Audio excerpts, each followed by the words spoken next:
Po pse Shqipëria nuk e ka ndërtuar ne kishim Akademinë e Barimëve ca kohë parë, po pam që na u përgjysmuan në gjithë kemi merakun të rishpërndarja e tokës për pallate dhe tashmë ka kaluar dhe për panele diellore.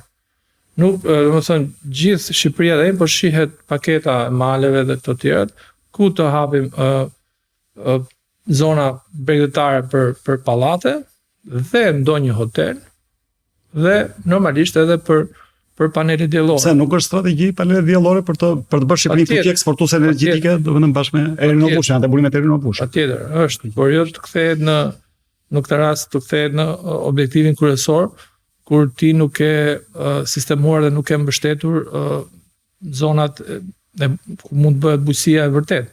Ka mundësi për t'i bërë gjitha. Po fokusi nuk është e bujësia. Fakt bujësia ka rënë si peshë e PPB-s, ka rënë nga 18.5 në 15.5. Me 93 lekë për, domethënë 1 euro 93 lekë, bujësia është e dërmuar. Nëse një produkt shqiptar, një fermer shqiptar, po themi,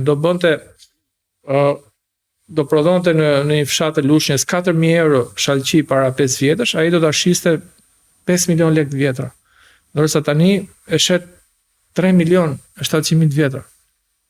Pra shikoni dallimin se sa ka humbur vetëm ky prodhim. Pikërisht ky ishte vetëm nga pyetja ime e fundit, duke qenë se jemi në limitet për shkak të euroa, domethënë euro ka humbur mbi 50% të vlerës së saj vetëm për gjatë 3-4 viteve të fundit. Dhe qeveria thotë që kjo është falë 11 milion turistëve, falë remitancave në rritje që kanë kaluar $1 miliard, falë reformave ekonomike e tjera me radhë. Dhe kjo ka të çuar në uljen e borxhit në 75% 55%. Një shifër pak për turizmin, sepse përmendet fluturimet, patjetër fluturimet janë të rëndësishme, mund të jenë shqiptar, mund të jenë tuaj, është e vështirë ta llogarisësh.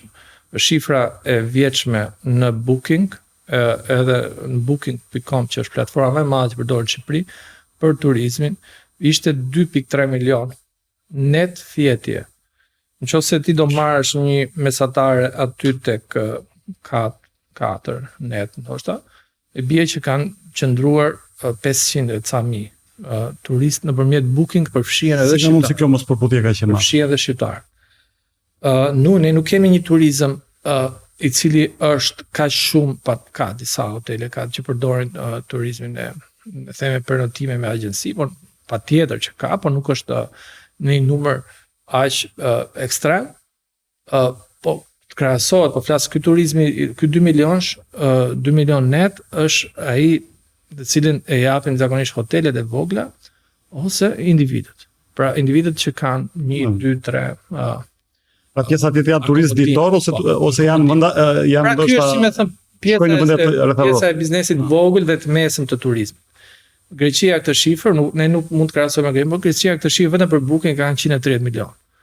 Pra ne jemi diku te 1.5% e Greqisë.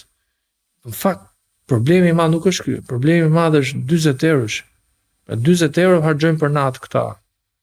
Sepse ne shohim merret ai impulsi që turizmi po bë kanal. Është low cost turizëm. Dhe njerëzit hapin shumë njësi akomodimi, edhe në Tiranë hapin shumë njësi akomodimi që japin gjithë vitin me nga 30 euro, 40 euro, 50 euro dhe bllokojnë dhe njëri tjetrin, nuk i japin me qeras, forcohen etj. Pra gjitha kjo ti po jep një impuls opinionit që turizmi këtu fiton shumë, por në fakt në realitet për familjet që merren me këtë fushë në pjesën e akomodimit, për shembull, e fitim modest.